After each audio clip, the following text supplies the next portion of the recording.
We hit back to back Record month. 11K plus record months. December, I worked half the month.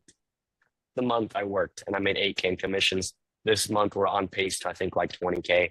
So Yeah. it's And we're just definitely up hitting from the here. 20K, bro. Absolutely. Yeah. All right. Well, Mikey, I really appreciate you hopping on with me today, man. Thank you for making some time out. I know you're super busy, bro. It's New Year. Your business is absolutely blowing up right now, dude. You're about to hit a record month of 20K. That's the goal. Well, Um, Dude, again, I just really appreciate you hopping on. And I know we already had a one-on-one, and we got a one-on-one tomorrow. Just to carve out some time when you are super busy, bro. all All day, right. just for you, baby. Cool. Awesome. So, guys, this is Michael. If you guys have never seen Michael on my page or on the YouTube before, this is Michael. Michael is 20 years old. I thought he was 21. He's 20 years, can't even drink a beer yet. And he had in the last week of December or the week before Christmas, he made 4,700 and something dollars in one week at a 90% show rate. What are the stats, Mikey? What were the stats with that, man? Why Yeah, can it people was watch? like 4,700 commissions that week, 90% show rate, I think 60% close rate. I'm pulling up And the text right now. So I'm gonna pull up the text just so everyone can see this. Okay. So Mikey had a 90% show rate. This is December 20th, so right before Christmas, a 63% close rate on sets that showed up, right? And $4,705 in commissions, which equals about $18,000 per month if you stay consistent. I know you travel a lot and stuff like that, though. So, dude, I mean, dude, we're gonna hit a 20K month this month. I'm super excited for you. oh, Mikey has only been in high ticket sales, not even a year yet. Hasn't even been in a year yet. And yeah, so let's start there, Mikey. So before you got into high ticket sales, man, what were you doing for work? And let's start there, man. Tell us a little bit about the backstory of before you got into high ticket sales and Mikey. yeah, yeah. So before I got into high ticket sales, I worked for my dad. He owns a dealership. I was working there for about 2 years full time. At the same time, I was juggling a full time degree. I was getting an associate's degree in marketing. And yeah, it was a grind. I mean, I was working 9 to 5, coming home 6 o'clock after traffic, busting out an hour of college, and then either going to church or hanging out with friends, and then busting out another hour of college after that, and then back to sleep, back to work. And I did that for about 2 years on top of flipping cars on the side of that. So I was grinding before. Nice. That's where the flipping cars comes in. Yeah, yeah, exactly. Sure. Got it. So were you in car sales at that point? Or were you doing at the dealership? It was a little bit of a manager role. I mean, that's what happens when you work with your dad. It's like Sure. I'm not a salesman, but I'm not, this, I'm not that. I was just doing everything. I was selling cars, I was managing things. I mean, it was a different experience every single day. Okay, got you. So you had a little bit of sales experience though before you got into high ticket sales. A little Actually, bit. I didn't know that personally. Um, okay, so you had a little bit of car sales experience. You were flipping cars, stuff like that. All these different responsibilities. You're working 9 to 5. What were you making per month doing that? What was like your best Um, month? What was like your worst month and your best month, if you can remember? I mean, best month was maybe 9K if I flipped like 2 cars that month. If I didn't, I mean, I was bringing in like 4K, Without the four to side five hustle, K, just from the just without the side hustle, just from the 9 to 5. What were you making? 6K. You're making 6K. That Okay. was the best month. Average was like 4.5, maybe 5. Okay, got it. And obviously, again, it was with your dad. I think a lot of people in that situation, again, they kind of like want to work in the family business or like work under their dads. Like, what, how did you feel that made you, or what made you realize that you wanted to make a change and that you didn't want to keep doing that anymore? Like, what clicked for you? I mean, I I was working outside. I was doing, physical labor, right? Because again, I wasn't just a salesman. Like Yeah. I was taking tires to a tire shop. I was driving around. I was picking up parts. I was, putting together cars at one point. And so I was just like, I'm working out in the rain. It's cold here in Washington State.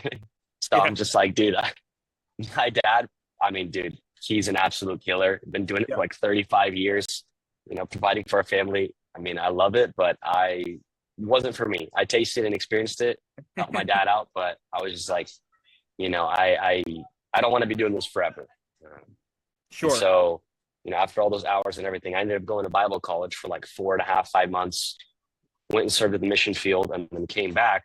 And that's when Arthur, Ruben, my brothers, offered me the opportunity, and Joseph, to essentially step into the role with them. And I was the first official setter. We had no systems in play.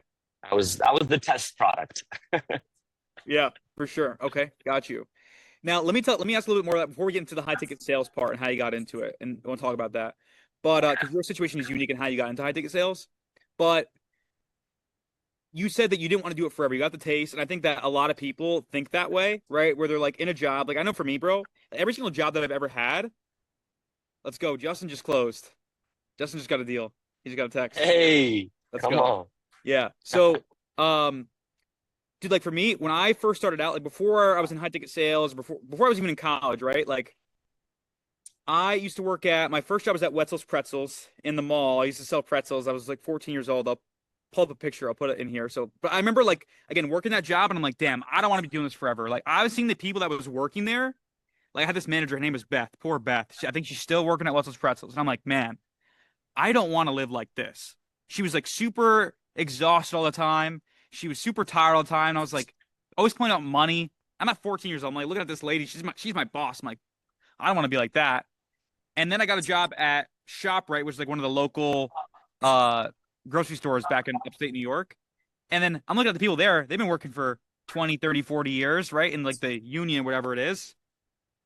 And they're complaining about shit too. And like all of these people, the company doesn't care about you. I'm like, I don't want to do this either. Then I got a job at a pet store. I'm seeing the manager, Greg. God forbid, God bless Greg. Again, he was just drinking all day after work managing the pet store. I'm like, man, I don't want to be like him either. So I'm like, I don't want to do any of this stuff, right? Like, what the hell? You know?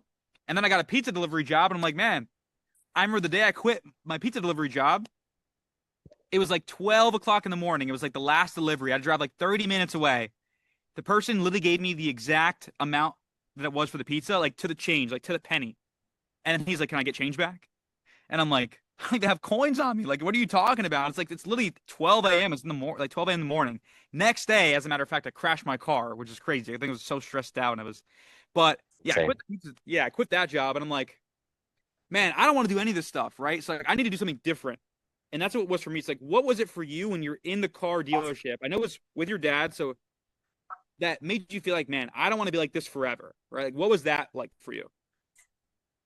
I gotcha. So let me backtrack a little bit in that case. So when I was like 15, I started a sneaker business and I was selling high-end sneakers. I mean, Off-Whites, Jordans, Dunks. Like I was the top G in Portland. I mean, everybody knew me for Mika sneaks. So I started that. I mean, dude, I was bringing in like probably like 4K as like a 16-year-old. I mean, this is crazy. I'm in high school, like, No I'm a way. shoe dealer. Like this was fire. I ended up, stopping all of that because the shoe market started declining and my account got closed and yada yada yada. So then I started getting into flipping cars because I was a little bit older. I stacked some cash from from flipping sneakers.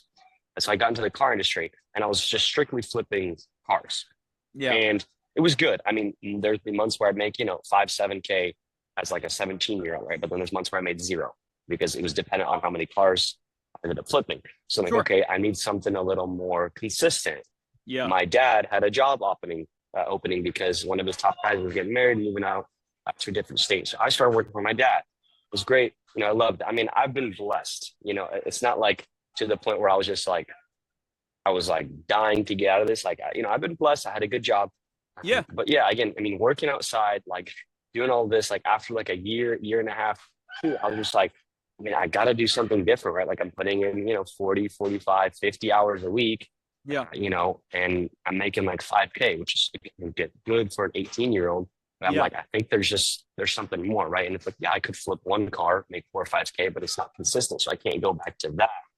And, I mean, it was funny because it's like my dad and my brother-in-law would always make this joke. They're like, if we look at the clock and it's 5, or like if we see, the gates are starting to close, like we already know Michael's out of here. Cause like on the dot at 5, I'm Yeah, you're out. gone. I mean, like I'm not staying a minute later unless I had to. Like I just like, I don't want to do this. It's cold outside. Or if it's, summertime, it's warm, but then it's 100 degrees and I'm washing cars in 100-degree weather. And I'm like, dude, this car's drying up before I can even wash it. I'm just like, yeah, I gotta do something else. And so I was just like, I mean, that moment for me, I think, again, it was a little bit unique because, I left the job, quote unquote, to go to Bible college. Yeah. I Sure. didn't have like a job in place. I didn't leave the job because I was tired of it. But I knew this was like my exit. I'm like, I'm not coming back. I Yeah. remember taking a video. I was in the car. It was my last day. I officially clocked out. And I'm like, I'm going to Bible college, in a couple of weeks. I'm not coming back here. Love you, Dad, but this was great. we're going to go on to other things. And I didn't have a plan. I didn't know what I was going to do, but I was trusting the Lord. And so that was really my story, if that That is answers your so funny. question. Yeah, no, it definitely does. And it's so funny because there's the things that I really relate to you a lot. Because when I quit the pet store, I actually took a video, and I said some bad shit over the microphone. I'm like, I fucking quit because over the microphone. I have a video of it. I'll post that too. I think it's funny because like I think when like it's like a decision though, right? Like I'm not gonna just settle for this anymore though, right? And it's like that Yeah. moment Yeah. you people always want to capture it. And I think more entrepreneurs, like you're always like an entrepreneurial mindset, right? You said you were selling sneakers before, so you've always been like the kind of entrepreneur where like knew you want to do these things for yourself, you're making money for yourself. And again, you just like didn't want to settle, right? I think it's like the biggest thing, just like not settling for less, right? When you know you can do more. I mean, Um, dude, I sold stickers in middle school to make money, and I bought dude, my first pair of Vans. I sold tech decks in elementary school, bro. So like, dude, I literally like sold a tech deck for $20 for this one guy when the Globetrotters. We had like this event where, the Globetrotters, they It's were like so at funny. yeah. I remember like that specific moment too when I was like really little.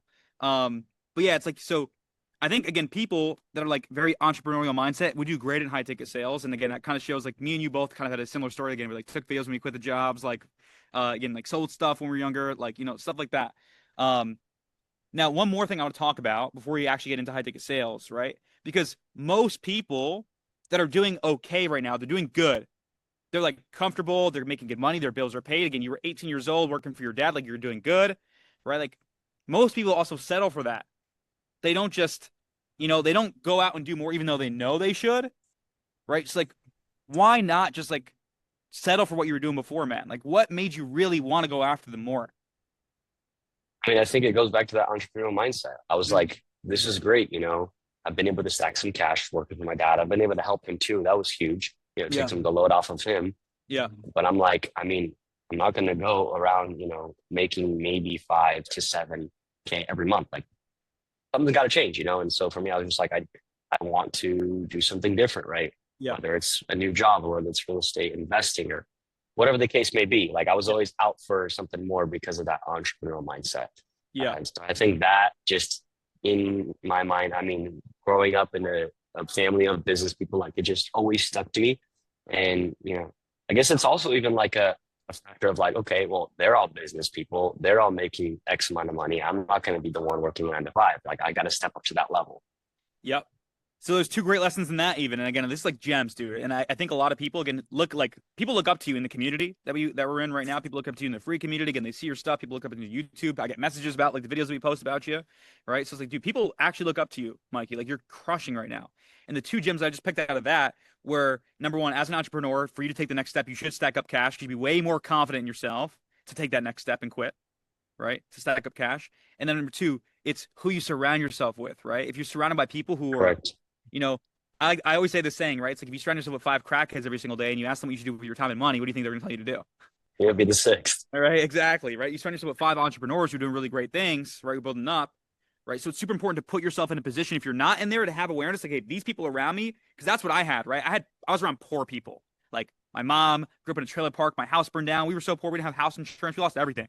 Me and my brothers got adopted, older brother in and outside of prison, younger brother like dropped out of high school, right? Like I come from, so I knew I had to position myself and I had to put myself in a position to be surround myself with people who knew more than me, who were doing better than me, right? So that's another great gem. Is like you're around people, bless the Lord, right? But people who aren't, right, they should know, have awareness. Like it's just the people that you're around. You're adopting their mindset. It's like a virus. You got to get yourself out of this. 100%. Yeah, 100%. Because the entrepreneurs think very differently than crackheads, right? Yeah. Yeah, Yeah. absolutely. At least I'd hope you think so. Yeah, you would hope so, right? So let's talk about getting into high ticket sales. So, you do work with your brothers, right? Again, I think that that's important to talk about, right? You do work with your brothers. Your brothers run the company, and I think it's again very unique position to be in because most people don't have a brother or a friend that runs a high ticket company. So you got into it through your brothers. That's just how you got in, right? You knew somebody, and really in high ticket sales, right? Like I knew somebody as well. So I was a coach inside of the mentorship that I bought into as a barber program. And then my mentor was like, yo, do you want to join the sales team? So that's how I got into it as well. So I knew somebody, Mm. right? So if you don't know somebody, it's a little bit harder for you to get in, right? But I still had to go through coaching, And I'm sure your brothers had to pay for coaching for you or learn some sort of process, right? Joseph, someone had to invest in themselves and get the help they need and actually like, develop the skills to be able to be successful in it, right? Yeah. So you were in high ticket sales for how long before you started working with me? Well, I started in March and we got together in September. So what is that? 6 months? You had 6 months of experience. Yep. Yeah, minus a month and a half. I was out of town. So, but Yeah. it's 6 months. Yeah. Okay. So you're at five, you're like 5 months, let's say, of total experience Sure. that you were in, right? Time frame 6 months, but 5 months. And again, you were doing decent, right? I think the first month that we worked together, you hit 6K. You had some months where you were a little bit better before, right? But let's talk about when we first started working together. The first month you hit 6K, and that was about what you're making at the car dealership, right? So Yep. let's talk about since you made that 6K, right? What were you able to do? And the next month, what did you hit? I don't want to say. Let's talk about you saying it. Yeah. So the next month after that, record month, I hit 11,300 in commissions. And dude, it was incredible. I mean, I didn't think as a setter it was possible to touch that sort of commission. I mean, you mentioned it before, like I did have a couple of crazy months before that. But I was just like, this is almost like a once in a blue moon type of deal. And then like it happened again. And I'm like, whoa. And then November, I hit another record, Yeah. $12,400 in commissions. And I'm like, holy moly, like this is actually possible. Like as a setter, like, Yes. yeah, I did it a couple of full cycle deals, but I'm like, most of these are set to close deals. I'm like, this is crazy. And yeah, I mean, what I've been able to do, I mean, it's like November, I traveled to Hawaii, got to enjoy a friend's wedding out there. Yeah. December, I was able to go to, where did I go, man? I went to Dallas, and I was also, my trip extended from Hawaii into there. I'm going to Hawaii tomorrow. I'm going to New York in February. Like, dude, I've been able to travel so much because of this blessing, because of this Yeah. opportunity. I mean, obviously, it comes down to that hard work, comes down to that commitment, Yeah. and These guys actually, don't know, man. and actually implementing. Yeah. Because all that I have learned from you. I mean, dude, it could come into one year and it could go out the next. That's happened Because with some people. Absolutely. it happens a lot. But because of the implementation, the feedback, and ready to learn, ready to, I guess, even embarrass yourself, right? I remember there's moments where I was like, I don't know how to ask these questions. All these setting goals, they're not landing. Like these guys think I'm a fool. But I'm Yeah. like, I'm gonna just keep trying. I'm gonna keep trying. I'm gonna keep trying. I'm gonna keep trying. And then all of a sudden, we broke through, and we hit back to back, Record 11K plus record months. December, I worked half the month. The month I worked, and I made 8K in commissions. This month, we're on pace to I think like 20K. So Yeah. it's And we're just definitely up hitting from the here. 20K, bro. Absolutely. Yeah. So, okay, because again, so a couple things there, right? And again, I really appreciate your time, man. Most setters don't think that 10K a month is possible, right? And there's a few things that actually go into making 10K a month. It's not just the skill set, right? But it's also you have to be on a really good offer, right? Which you are on. You are on a good offer. But it is the skill set, right? And I want to point something out. Was there anybody making 10K a month as a setter before you did on that offer? I mean, No. I think maybe once, like a record month, but no. Sure. Okay. So no one was making 10K a month on that offer, right? And what people think, right? And no one made 12K, no one made 11.3K, no one made 12 and a half, right? And that's for I was sure. making more than the closers. Yeah, which is fire. But one thing to point out is that people on the offers that they're on right now, they want to automatically switch to a different offer because they don't think that the earning potential is high. When just because no one else has made it before doesn't mean that it's not possible, right? The people on the offer that I was on, the closers never made more than what I did until I stepped up and developed my skill set, right? And became the top rep. And then even push limits from there, start hitting more record months. It wasn't the offer, it was me, right? It was me. And it was my skill set that I had. It was the process that I followed. So for you, from you going from 6K to breaking a record month at 11.3K, what was the biggest thing that clicked for you that helped you get there? And like a process or a philosophy or a method, right? Something that really clicked, that really helped you go from 6K to 11.3. You doubled your income, bro. Yeah, no, it was incredible. And I think some of the key things that I took away, that I learned, the frameworks, processes, things I've learned and took away from you Yeah. as my mentor is like, coming into it, right? Again, I was I was the trial product, right? I was the first setter. I didn't know what I was even doing. And then I quickly realized like a month in, I'm like, oh, like I only take, 5%. I only take this percent. I'm like, I want to be a closer. What the heck? Yeah. But like, it was really just a matter of like actually staying diligent with that position, what the Lord has given me in that time. And I mean, what I really learned is I'm not just a qualifier. That's what I thought I was. Oh, I'm just Mm. qualifying these leads, making sure they've got money they want to build, yada, yada, yada. Cool. Toss them onto the closers, right? But I was actually there to, actually help them internalize things, help them actually realize, find out Mm. the reason why they haven't bought in the past and make them realize that's the exact reason they need to buy. Yes. Something we've talked about a lot. Like, because if I can get them to realize that on the setting call, it's not a guarantee close, but boy, does it help the closer because they come into that call. They're actually looking forward to that call, right? It's not a no-show. They have high expectations for this closing call that, their help is there, right? Their heaven island is there. Yeah. And so I think that's a huge thing. I mean, knocking them into an alignment, which goes back to the reason, they haven't bought, making them realize that reason. Um, I mean, even just holding the authority, challenging them, Mm. really being that person like, hey, I'm here to help you and Yeah. I'm here to, walk you this process. But I'm not here to be your friend. Like I'm here to find out what's been holding you back and actually get you the help you need as a I guess a real friend would do. So those are some of the key things I learned. I mean, I have a sticky note here. It says pitch the next call, not the program. That's huge. Actually selling the call and the future that they Yeah. can, have from this call. Because pitching the program, just disqualifies them in many different ways. Another note right here, I have get one level deeper, right? Getting into the pain, actually anchoring them in that pain, and just, I got a ton of notes here.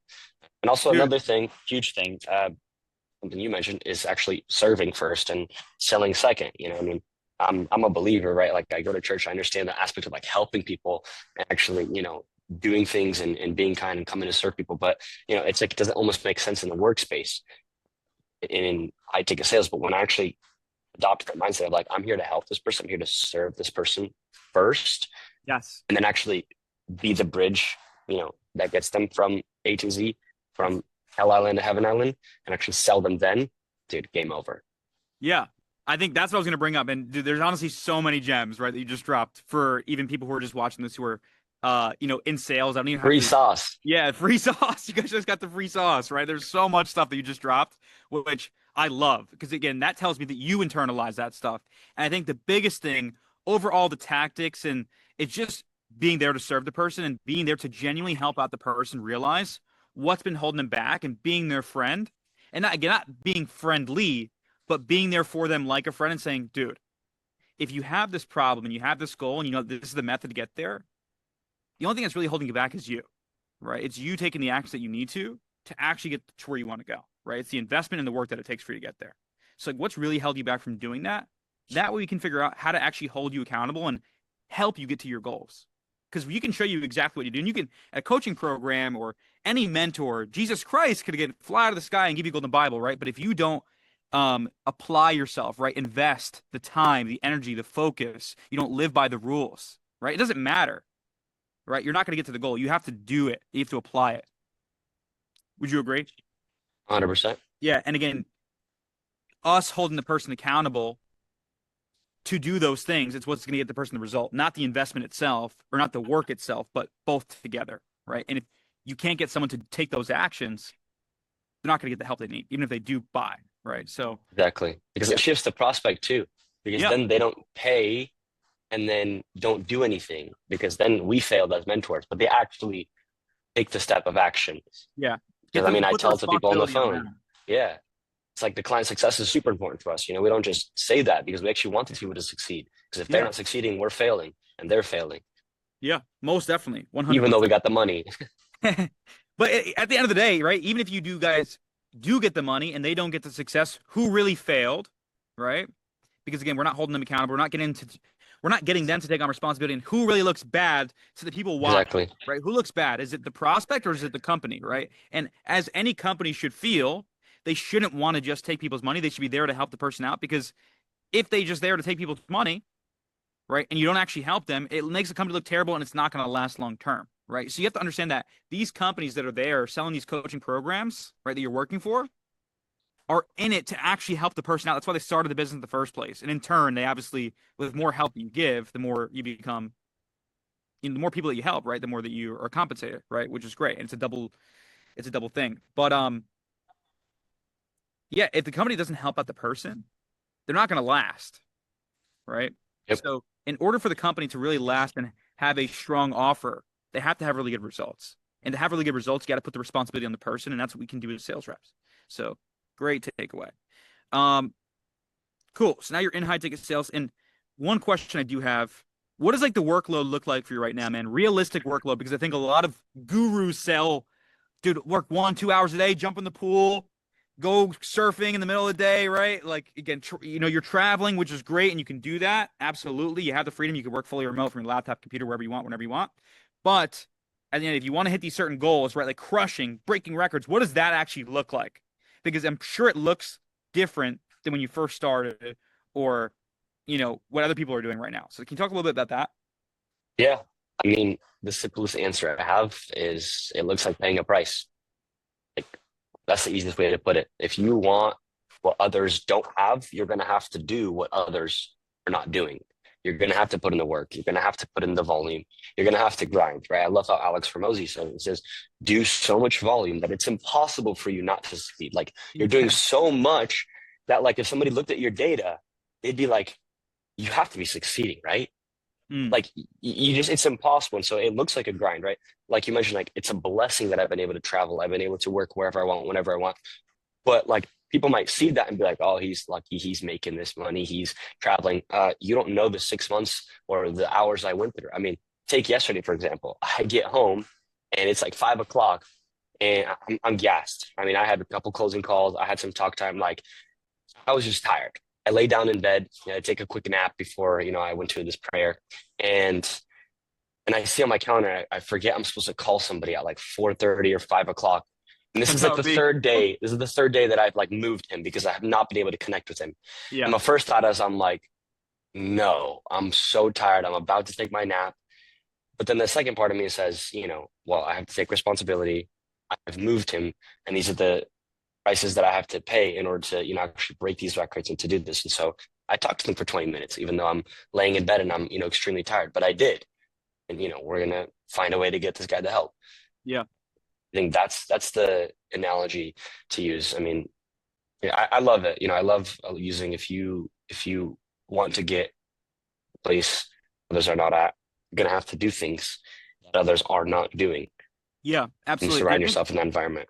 absolutely. And I think that people watching this, right? They're like, oh, but he's lucky, right? He was born into the situation, right? And again, people will say that, right, about you, and it's no problem.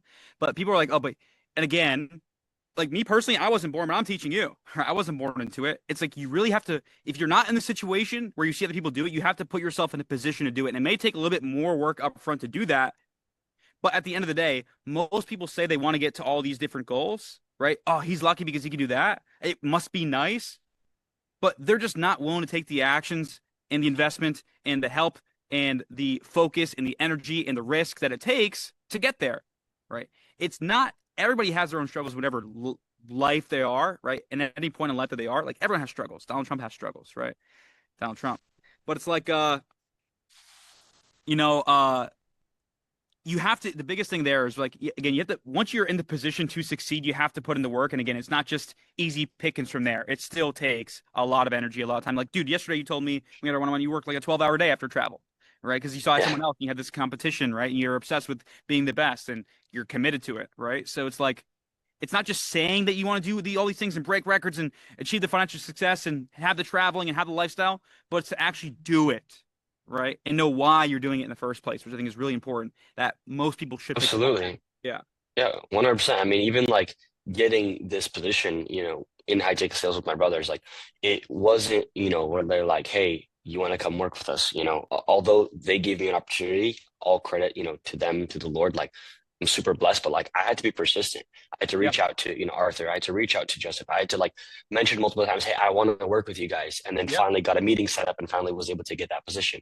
Or even like what you said, the travels thing. Like I want to mention that again because that is the definition of what it means to pay the price, right? Yeah. I went to sleep at 1:30 in the morning. I woke up at 4:30 in the morning to go fly home. I landed at 8:30 in the morning. I got picked up by my friend, took me straight to the office who works here with us. I worked from 8:30 up until 8 p.m. 5 hours of talk time, 7 sets. That's what you have to do. Like, Yeah. there's rewards to enjoy, but you got to put in the work. You got to be diligent. You got to live in that excellence, both in the workspace and your personal life, in the spiritual and your faith. So 100%. I do want to add one thing too. I keep adding one thing after every point you say, but you said you work in an office, and again, I think that people are like, "Oh, it's an office job." It's not. You can work fully remote, but for some reason, you guys have an office. It's sick, actually. You guys all work together and stuff. It's usually not like that, though. That's not typical, right? Michael's not typical. He's not a typical guy. He doesn't work for a typical offer. He has a great offer, right? They have really good results. They have really strong work ethic. All of them. They're constantly pushing to break records. They're constantly pushing to reach new heights, reach new limits. They're constantly putting in more work than everyone else that I see. That's not making. They're not happy with the money. They're constantly taking more risk. I mean, the amount of risk that you've taken, that Joseph's taken, the amount of risk that your brothers take. I mean, how much money in debt are they? Right in real estate, probably a shit ton. Right? It's like, again, they're just willing to take more risk than most people, and that's why you guys, as entrepreneurs and businessmen, are in the positions you guys are, right? And that's really, I think, just like the rotating theme of this is like you just got to be willing to do more than everyone else. So Mikey, last question before we go. What are the goals, man, for the next few months? What are we trying to hit here, man? We got 1 month left on our one-on-one training. What are we trying to hit, dude? yeah, dude, it's a great question. I mean, January, you already cleared it, 20K. Like, I believe we're gonna hit that. I'm expecting for that. I want to hit that as like a setter, right? Yes, I'm doing some full cycle deals as a closer, but then February we're transitioning into full-time closing. I'm taking on my own pod. I'm going to be a leader in that role. I'm going to be training up people. I've already been training up people, and it's scary. It's nerve-wracking. It's new. But I know that if I want to take it to that next level, if I want to actually get to consistent 20K months, 30K months, 40K months, I'm going to have to put myself in that position of discomfort, in that position of actually, I don't want to take this call right now because I'm, nervous, like there's no tomorrow, but I'm going to do it and I'm going to serve this person and actually help them change their life. So with that being said, dude, I mean, after this 20K month happens, I think to keep it consistent 20K months as a closer, and then eventually move on to 30K months and 40K months and just start ripping it from there, man. Yeah. Dude, that's awesome, bro. You got on your first 20K month, bro. I think we talked about it. You got to come down and see me, man. We'll have to, dude. We'll have to. You have to come through, bro. Fit it in with one of these trips, man. Yeah, absolutely, bro. You have to come down. We'll go to the beach. We'll go do something nice, bro. One bonus question, dude. Sorry to take up time again. I know you're really busy. I have one bonus question for you, though. Okay, dude. Man, I might have forgot it. It's all good. It's all good. I had a little short circuit right there. Dude, Michael, I really appreciate you hopping on, dude, sharing some wisdom, sharing the facts, sharing the truth about what it takes, your experience, your journey, what you're doing before. If you could give one piece of advice to people watching who want to get into high ticket sales or want to become the top rep on their offers. Oh, that was the bonus question. I'm sorry. I remembered it. The bonus question is, why do you think it's important to not just jump to a closer and become the top rep as a setter first? And you kind of said something right there, what you said, right? Of why. Yeah. Yeah. Yeah. So again, it came to the realization for me where I understood I'm not just a qualifier, I'm just a financial qualifier when I'm a setter. I'm a mini closer. As you say, like I'm squeezing that lemon. I'm making sure the juice is coming out. And as a closer, I'm just like, boom. So I'm actually making sure that they are, understanding what this is, that they are qualified, but they also are realizing they have a problem. They are internalizing they have a pain.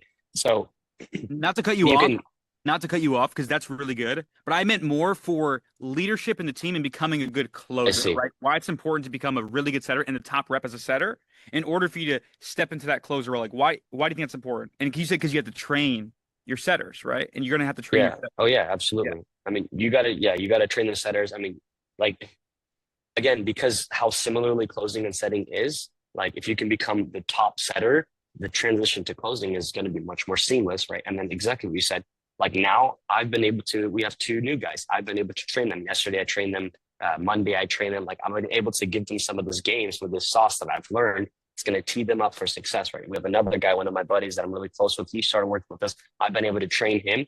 And I was like listening to him on the phone. I'm like, dude, this is like you 3 weeks in. Like you are lucky, man. And so like, but like if I have my own pod, right, I can teach them this stuff. I mean, going back to right when you were closing for us for like 2 days, right? The advice you gave me to help me collect 50K in a week, things like this, right? Like working as a one well-oiled machine. Because like me as the closer, me as the quarterback, right? If my setters, if my wide receivers, if my running backs are not in alignment with me, I mean, we're gonna lose the game. And so actually being in that full alignment, just as we're knocking prospects into alignment, our team and our pod in the leadership roles being in that full alignment, and also being, as a setter with the new pods that we're doing, like being able to submit to leadership and actually know that you're not perfect, with your skill set, you need to learn, you need to grow. And so accepting that, and learning and growing is what I would say. Dude, this was such a phenomenal testimonial, man. Customer interview. Michael Ryapalav, the fucking man, the myth, the legend, dude. You are an absolute killer. I really appreciate your time. If you can answer in 10 words or less before we hop off, what's one piece of advice you would give to the viewer? What maybe that's an appointment setter, a closer right now, somebody trying to get into high ticket sales. What's one piece of advice you can wrap up for people just in high ticket sales wanting to get in? Yeah, if this was the only clip you watched of this whole testimonial, this is the one thing you took away. I think one piece of advice would be trust God, be diligent, and live in excellence in your personal life. Cool. That's it. And work hard. All right. That's 11. That's good. My bad. Good. Mikey, again, dude, I really appreciate you, bro. This has been a phenomenal interview. I'll post this up pretty soon. Dude, let's fucking crush it, man. 20K. Let's go, bro. Come on. Appreciate you. All right, bro. Talk to you soon. Okay. Thank you. And it's official. The last clock in, clock out shoot for Mr. Mikey.